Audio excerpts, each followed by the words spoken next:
आज सकाळीच गावात मंदिरात येऊन दर्शन घेतलं. घरी गेलो तर मस्त गरमागरम इडल्या केल्या होत्या. मग काय इडलीचा नाश्ता केला आणि मी निघालो मुलींच्या शाळेमध्ये. कारण इथं मॅडमांना भेटून मुलींना आज लवकर घरी बोलायचं होतं. त्याचं कारण असं की आपल्या गावात सप्ताह बसले आणि सप्त्यामध्ये हरिपाठानंतर आपण नाटक दाखवतो. त्याचीच रिहर्सल करण्यासाठी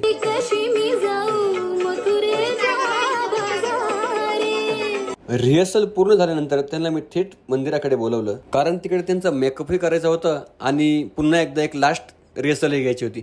तुम्हाला जर व्हिडिओ पूर्ण पाहिजे असेल तर नक्कीच माझ्या यूट्यूब चॅनलला भेट द्या. ते म्हणजे ॲडव्हेंचर विथ प्रवीण.